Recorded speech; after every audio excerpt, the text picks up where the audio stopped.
Friends, कैसे हैं आप सब? आई होप आप सब अच्छे होंगे। तो आज हमारा डे 2 है। आज है डेट 2 अप्रैल 2026। हमने फर्स्ट डे 1 में किया था मीनिंग ऑफ कॉमर्स, तो उसके लिए आप चैनल में जाके देख सकते हैं मीनिंग ऑफ कॉमर्स। तो हम नेक्स्ट बेसिक टॉपिक करेंगे, मीनिंग ऑफ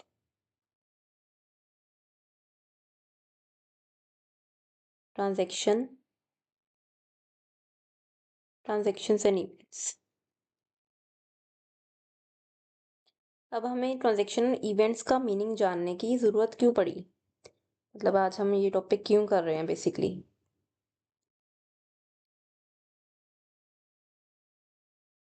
हम क्या कर रहे हैं आपको पता है? अकाउंट्स पढ़ रहे हैं। अकाउंटिंग सब्जेक्ट जो है बेसिक से कर रहे हैं। तो अकाउंटिंग में होता क्या है बेसिकली? रिकॉर्डिंग होती है, ठीक है? रिकॉर्डिंग, क्लासिफिकेशन बहुत कुछ होता है, तो मैं बस रिकॉर्डिंग ही बता रही हूँ आपको, अभी इतना ही समझ लीजिए कि हमें ट्रांज़ैक्शंस एंड इवेंट्स को रिकॉर्ड करना होता है।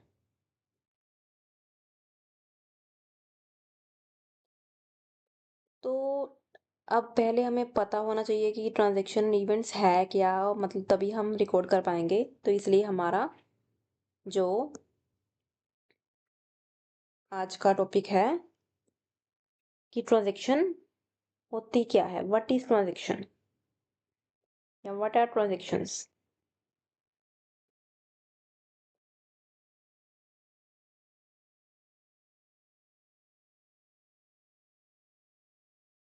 ट्रांज़ैक्शंस क्या होती हैं? सबसे पहले आप बेसिक एग्ज़ाम्पल से समझते हैं कि फॉर एग्ज़ाम्पल कोई भी व्यक्ति है, कोई भी पर्सन है, एनी इंडिविजुअल, एनी इंडिविजुअल, चाहे वो सैलरीड हो, ठीक है? चाहे वो बिज़नेसमैन हो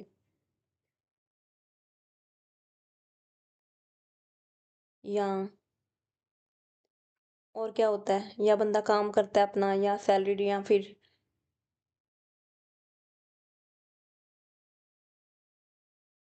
एनी अदर, कोई भी काम करता हो, एनी अदर वर्क, ठीक है?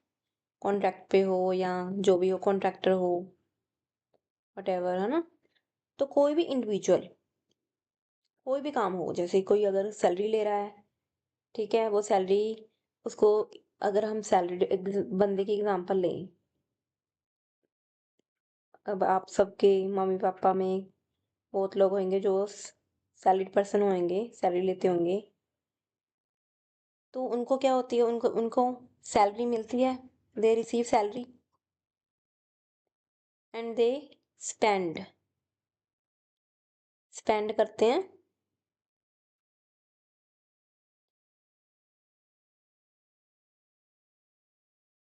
स्पेंड करते हैं किस पे? फूड लाएंगे, आपके लिए खाना लाएंगे, ठीक है? क्लोथिंग, कपड़े लाएंगे, या फिर आपकी एजुकेशन पे स्पेंड करेंगे, है ना? घर बनाएंगे, हाउस पे स्पेंड करेंगे। तो ये सब क्या है? ऑल दीज आर, तो हम इसको क्या बोलेंगे? All these are economic activities. ये सब क्या है? इकोनॉमिक एक्टिविटीज बोलेंगे।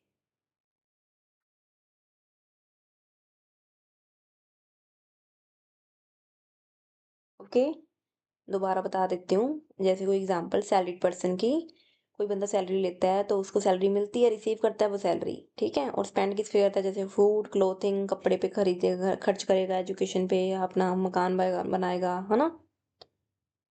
तो ये सब क्या क्या ऑल टुगेदर क्या कहलाती हैं? ये सारी इकोनॉमिक एक्टिविटी है, ठीक है। अब ये तो एक एग्जांपल होगी। अब सेकंड एग्जांपल बिजनेसमैन के लिए लेते हैं। बिजनेसमैन क्या करता है? अपने गुड्स खरीदेगा, गुड्स परचेज करेगा,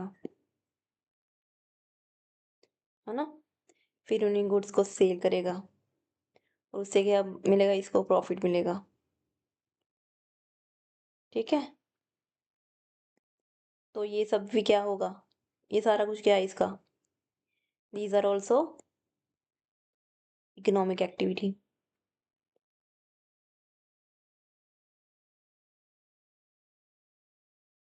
ऐसे ही बहुत सारे एग्जांपल्स बना सकते हो आप। ठीक है, जैसे कोई ग्रुप है ना? कोई क्लब है। तो अब जो भी ये सारी इकोनॉमिक एक्टिविटीज होती है ना? जैसे ये बिजनेसमैन ने करी या सैलरी पर्सन ने इकोनॉमिक एक्टिविटीज करी, तो ये जरूरी नहीं है कि एक इंडिविजुअल के बेनिफिट के लिए हो। ठीक है। सोशल बेनिफिट भी हो सकता है। सोशल बेनिफिट जैसे कि पब्लिक के लिए जो की जाती हैं। तो एक कंसेप्ट होता है कि इंडिविजुअल बेनिफिट,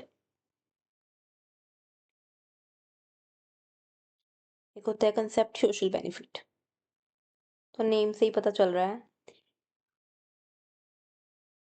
कि जो काम करने से ओनली इंडिविजुअल का बेनिफिट हो, वो इंडिविजुअल बेनिफिट हो एक्टिविटी होगी।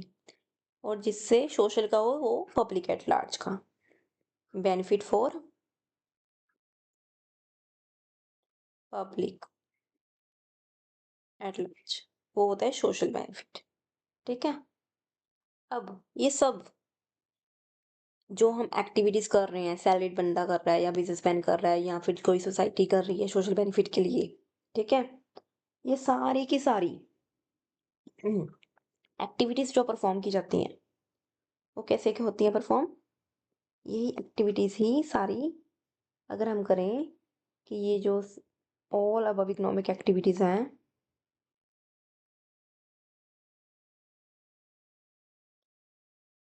ये परफॉर्म कैसे होती हैं? आर परफॉर्म्ड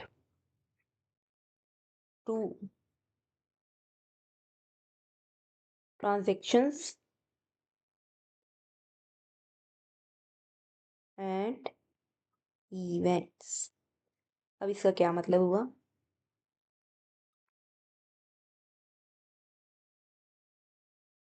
सिंपल ट्रांजैक्शन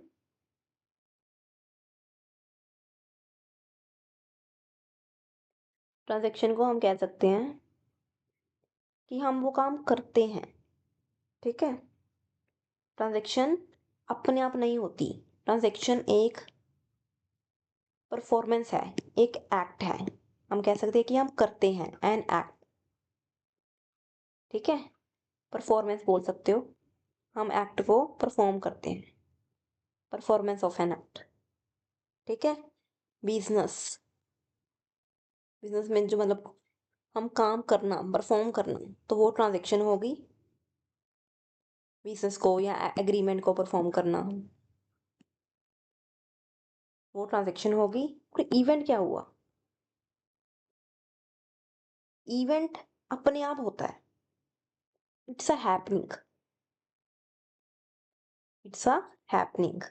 या फिर हम कह सकते हैं it's a happening as a result of, consequence of transaction. Transaction के कारण जो भी हुआ, हैपनिंग हुई, वो क्या होएगी? इवेंट। ओके। तो क्लियर है, ट्रांजैक्शन हम खुद करते हैं, परफॉर्मेंस ऑफ एन एक्ट। और इवेंट ट्रांजैक्शन के कारण, ट्रांजैक्शन की वजह से जो हैपनिंग होती है, वो क्या कहलाता है? इवेंट। हमारा सिंपल मीनिंग हो गया ना ट्रांजैक्शन और इवेंट का। बट इससे आपको समझ नहीं आया होगा कि एक्चुअल में है क्या, तो मैं अभी एग्जांपल के साथ बताऊंगी आपको।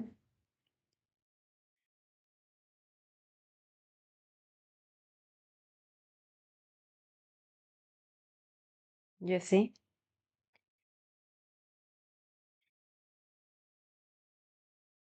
मिस्टर ए है, ठीक है?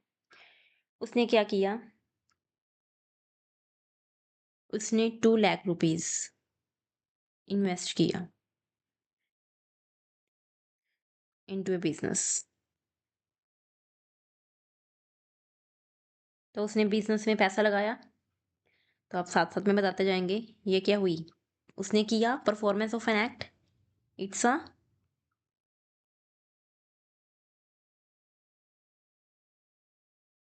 इट्स अ ट्रांज़ैक्शन,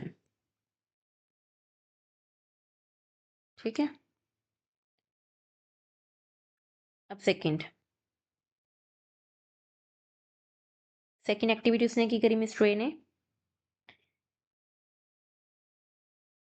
उसने जो इस बिज़नेस के लिए 2 लाख लगाया था, उस बिज़नेस में उसने अपना बिज़नेस के लिए स्टॉक परचेज़ किया। स्टॉक क्या होता है बेसिकली ऐसा सामान, जैसे इसने स्टेशनरी का बिज़नेस किया, पेन पेंसिल बेचने का, ठीक है? इसने स्टेशनरी खरीदी, मतलब गुड्स खरीदे बेसिकली हम, स्टॉक नहीं बोलेंगे हम इसको, 1 मिनट इसको अनडू करते हैं। हम इसको स्टॉक नहीं कहते हैं, हम इसको गुड्स कहते हैं।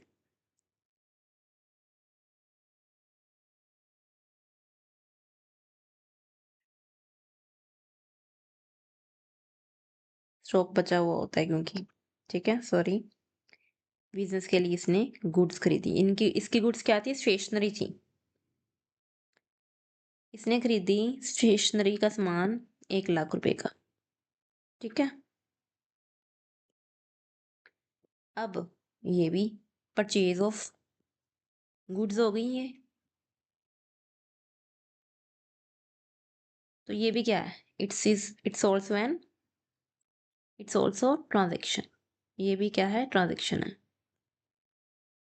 अब थर्ड, इसने सेल कर दी, सोल्ड गुड्स, वही स्टेशनरी फॉर रुपीज़,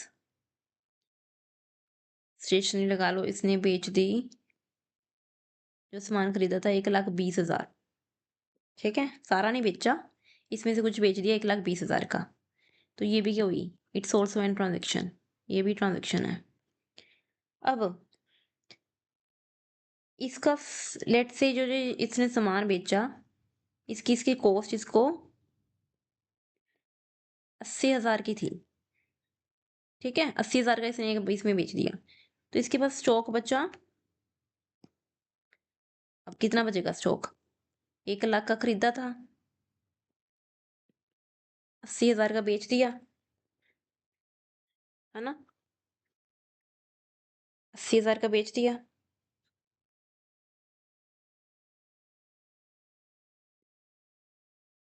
20,000 का स्टॉक बच गया। अब ये जो स्टॉक बचा है, ये क्या है? दिस इज इवेंट, ठीक है? क्योंकि इस ये अपने आप ये इन ट्रांजैक्शंस के परफॉर्मेंस की वजह से जो बचा हुआ है, हैपनिंग की वजह से जो हुआ है, इट्स अ हैपनिंग, ठीक है? इवेंट क्या होता है? हैपनिंग होता है ना? इसके लिए इसने अलग से कुछ नहीं किया, ये अपने आप बच गया। Happening as a result of transactions, उस ऊपर वाली ट्रांजैक्शंस की वजह से ये बच गया, तो ये इवेंट हो गया। अब लास्ट अगर मैंने प्रॉफिट निकालना हो बंदे को कि कितना इसने पैसा कमाया, वैसे तो सिंपल है, मैंने ऊपर बता ही दिया। उसने 1,20,000 का सामान 80 में बेचा,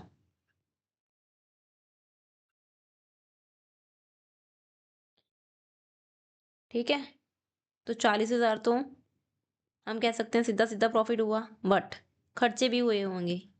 इसने वैसे लेट्स से इसने शॉप का रेंट पे किया होगा,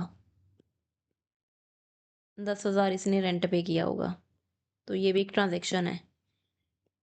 इसने लेट्स से 30,000 का प्रॉफिट कमाया, नेट प्रॉफिट हम बोल सकते हैं इसको, ठीक है? तो ये भी क्या होगी, इवेंट। प्रॉफिट भी क्या है, इवेंट। बट ये रेंट जो पे किया ये क्या है, दिस इज ट्रांजेक्शन। इसने पे किया ना रेंट, परफॉर्म किया। ठीक है, तो होप सो आपको क्लियर हो गया होगा कि क्या है। ओके, ट्रांजेक्शन को हम परफॉर्म करते हैं और इवेंट को हम परफॉर्म नहीं करते। ठीक है, समझ आ गई example. Okay, bye bye, thank you.